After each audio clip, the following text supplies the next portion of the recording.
자, 세 번째 썰 한번 가보도록 하겠습니다.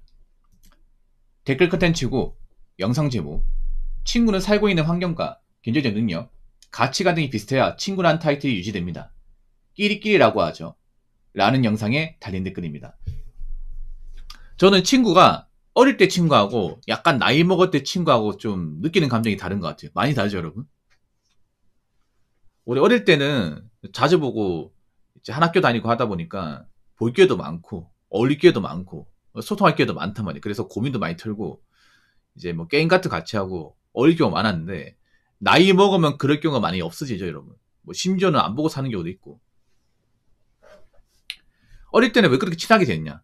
그냥 비슷했거든요. 어릴 때는 사실 차이점 못 느껴.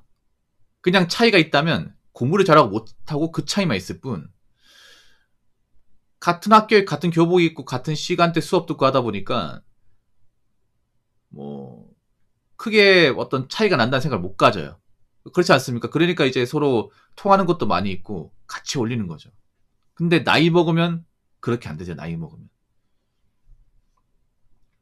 물론 나이 먹어도 친구가 남는 경우 있습니다. 남는 경우 있지만 대체로 여러분도 아시겠지만 나이 먹어서 이제 친구 관계가 이제 유지가 안 되는 이유가 뭐냐 하면 뭐 서로 싸워서 이제 갈등이 빚어가지고 뭐 그런 것도 있겠지만 그런 것보다 이제 환경은 뭐냐 하면 이제 사는 지역, 뭐 나는 부산 살고 있는데 그 친구 서울 산다 이러면 사실 볼 일이 없습니다. 사실상 동창회나 아니면 뭐 급하게 고향으로 내려오는 경우, 그런 경우 아닌 이상은 볼 일이 없어요. 예, 그런 경우 많이 있죠, 여러분. 나는 고향 땅에서 일하는데 친구는 뭐 타지 가서 일한다 이러면 뭐 접점이 없습니다. 뭐 간혹 가다 연락하지만 뭐 연락 못 할 수 있는 거죠. 바쁘니까. 뭐 이런 경우 허다하죠, 여러분. 그리고 경제적 능력. 사실 두 번째가 커요, 두 번째가. 아무리 한 동네에서 나고자 하는 친구를 할지라도 한 나이가 한 40대 정도 되면 차이가 많이 납니다. 그러니까 좀 돈을 많이 버는 사람과 적게 버는 사람, 그리고 또 재산에 좀 굴린 사람과 그렇지 못한 사람 차이가 나요. 어릴 땐 친구가 다 비슷한 것 같지만 나이 먹어서는 아니에요. 여러분도 아시겠지만 열심히 사는 친구 있고 열심히 살지 않는 친구가 있습니다. 그럼 갭 차이가 좀 벌어집니다. 20대 때는 다 비슷해요. 20대 때는. 크게 차이 안 나. 근데 30대 초반부터 조금씩 차이가 나기 시작해. 그러다가 한 40대로 접어들면서 차이가 확 벌어집니다. 확 벌어져. 그래서 차이가 많이 나면 아무리 친구라 하더라도 보기가 껄끄러워. 예를 들어서 뭐 친구 중에도 능력이 좋은 친구는 좀 능력이 떨어진 친구를 보면 아무래도 좀 대화나 어떤 그런 생각에 대한 차이가 많이 생기다 보니까 좀 맞춰나가기 힘들고, 그리고 반면에 뭐 능력이 좀 떨어진 친구는 능력 좋은 친구 만나면 주눅이 들어요. 이게 진짜 주눅이 듭니다. 이게 어릴 때 봤던 그 동갑내기 친구 만나 싶을 정도로.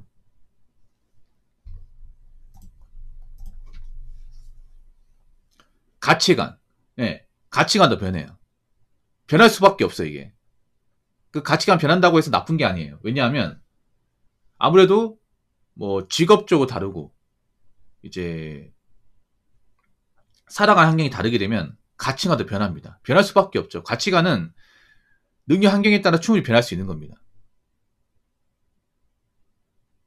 이걸 가지고 나쁘다고 얘기할 수 없어요. 당연히 변해야죠. 그렇게 해서 차이가 나게 되면 사실 좀 친구 관계 유지되기가 상당히 어렵습니다. 뭐 그래도 만나는 사람도 있어요. 뭐 저렇게 환경, 경제적 능력, 가치관 등이 좀 차이가 나도 보는 사람이 있지만 웬만하면 좀 보는 게 어려워. 왜냐하면 아무래도 자존심과 많이 결부되어 있다 보니까. 이거 한번 생각해 보세요. 아무리 뭐 어릴 때 자주 봐도 뭐 능력에 대한 차이가 좀 많이 벌어지면 능력이 떨어지는 사람한테 아무래도 자존심 상할 가능성이 크잖아요. 이게 너무 차이가 많이 나다 보니까. 예를 들어 뭐 친구 중 한 명은 뭐 전문직이야. 뭐 서울 강남에서 변호사로 일해요. 얘 어릴 때부터 공부 잘했는데 나는 근데 공부 못하고 이번에 일하다가 잘렸어. 좀 백수예요. 그러면 그 친구가 보좌가면 볼 수 있을까? 물론 나오는 케이스도 있어. 근데 차마 못 나와 이게. 아무래도 내 처지가 좀 그렇다 보니까. 그래서 나이 먹어서 남는 친구는 나랑 좀 처지가 비슷한 사람. 예. 보통 그 유유상종이라고 하죠. 끼리끼리 올린다고. 예. 친구도 비슷한 레벨에 비슷한 환경에 비슷한 지역에 나고 사람들끼리 올립니다. 예. 끼리 올려요. 어쩔 수가 없어요. 아무래도 비슷한 처지에 있는 사람들이 서로 공감대를 형성할 수 있다 보니까 아무리 어릴 때 친했던 친구라 하더라도 차이가 많이 벌어지면 유지하기 힘들어요, 여러분. 많이 힘듭니다. 자, 댓글 한번 읽어보도록 하겠습니다. 30, 40대부터 격차는 확연히 벌어지고 서로 만난다 해도 어색하고 대화도 안 되고 결국 1년에 한두 번 전화통화 할까 말까 그렇게 됩니다. 환경도 서로 비슷해야 우정도 이어지는 것입니다. 저도 이 말 맞다고 생각합니다. 그러니까 이게 극복할 수 없어. 아무리 뭐 친구라 하더라도 어떤 갭 차이가 벌어지면 이 간극을 좁히기 상당히 힘들어요. 왜냐하면 사람이 능력에 따라 어떤 사고방식이나 생각하는 게 달라지거든요. 달라져요. 생각해봐. 매번 만날 때마다 어릴 때 학교 다닐 때 얘기할 수 없는 거잖아. 그것도 뭐 오랜만에 볼 때는 얘기하는 거지. 평생 학교 다닐 때 뭐 담탱이 얘기하고 게임할 때 얘기하고 이거 할 수 없는 거죠, 여러분. 그럼 현재 어떻게 사는지 얘기해야 될까요? 근데 현재 어떻게 사는지 얘기하면 당연히 어떤 능력이 좋은 사람과 그렇지 못한 사람의 어떤 그런 대화의 어떤 질적인 차이 이게 생길 수밖에 없습니다, 여러분. 그리고 사는 지역에 따른 차이도 생길 수밖에 없어. 너무 차이가 많이 나고 다르게 되면 공감하기 힘들어요. 그래서 아무리 한 동네에서 나고 자는 친구라 하더라도 뭐 다른 지역에 오래 살잖아. 그러면 말투도 변해요, 여러분. 말투. 여러분 그런 거 많이 있죠.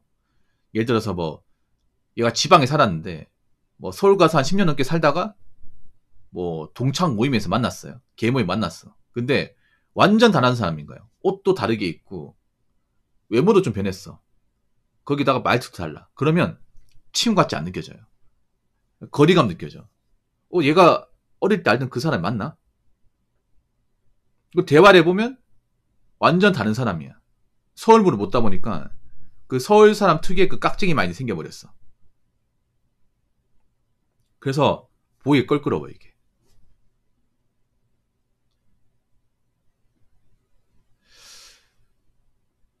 예전에 그런 상황이 있었거든요. 뭐냐 하면 예전에 그 지방에서 나고 자랐는데 대학교를 서울로 갔어요. 그 성균관 대학교 갔습니다. 그 대학교 졸업하고 삼성에 취업한 사람이 있어요. 그 사람이 이제 그 수도권 쪽에서 일을 하다가 이제 명절날 그분 고향이 전라도였을 겁니다.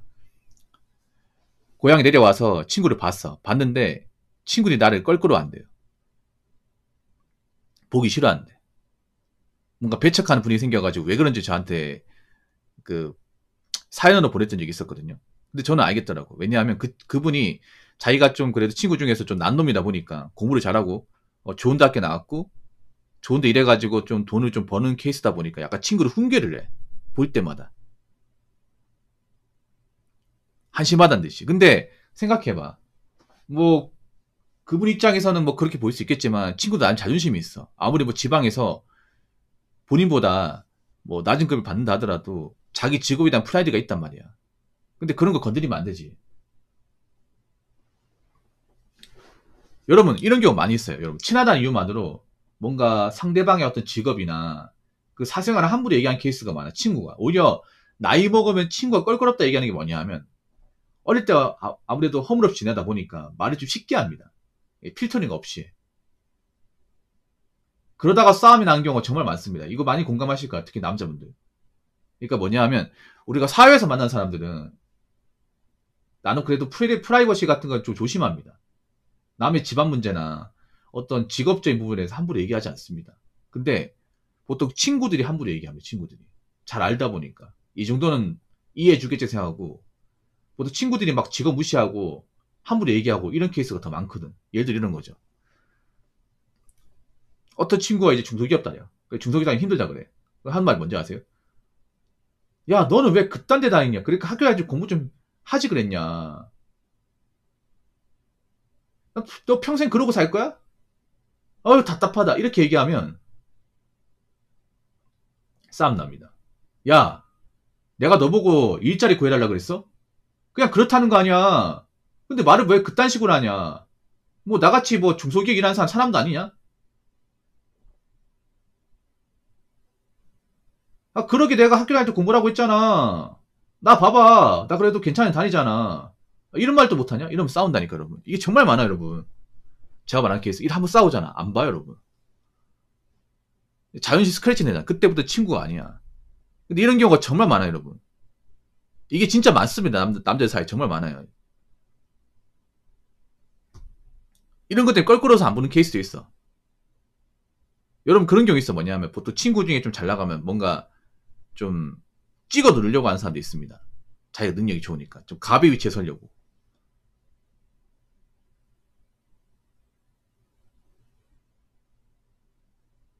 예. 오히려 겸손할 줄 알아야 되거든요.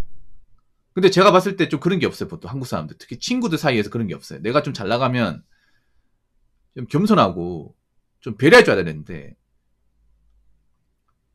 그런 배려하는 경우를 그렇게 많이 못 봤어. 오히려 잘 나간 사람들이 그 주변 친구들을 좀 얕잡아 본다거나 알로 본다거나 하는 경우는 정말 많이 봤습니다. 예. 뭐 대기업 다닌 사람이 중소기업 좀 무시한다거나 그런 경우 진짜 많이 봤어. 오히려 배려해야 되는데 아니야 뭐 중소기업 다닌 사람도 고충이 뭐 대기업 다니 별거 없다 뭐 그냥 뭐 돈 좀 받는 거지. 우리도 월급쟁이야. 우리도 뭐 실적 압박 받고 일 못하면 잘려. 여기서 잘리면 뭐 우리도 갈 데 없어. 자 이런 얘기를 하는 게 좋거든. 근데 그렇게 얘기 안 하고 아이고 니들은 어떻게 된 게 항상 그 비슷한 애들끼리 모여가지고 답도 얘기하고 어이구 진짜 레벨이 맞아야 만나지. 이런 얘기 하면 그럼 싸운다니까. 그래서 친구 관계에서는 어느 정도 있잖아요. 공감대 형성이 돼야 됩니다. 어릴 때도 공감대 형성이 됐으니까. 처지가 비슷하니까 올린 거 아니야. 나이 먹어 차이가 많이 나면 좀 아무래도 부담스러운 건 사실입니다. 그렇기 때문에 나이 먹으면 어떻게 보면 좀 비슷한 처지에 있는 사람들, 비슷한 레벨인 사람끼리 올릴 수밖에 없습니다. 그러면 그 많던 친구들도 많이 없어집니다. 뭐 몇 명만 남거나 아니면 아예 안 남는 경우도 있습니다. 자, 이상으로 세 번째 썰 마치도록 하겠습니다.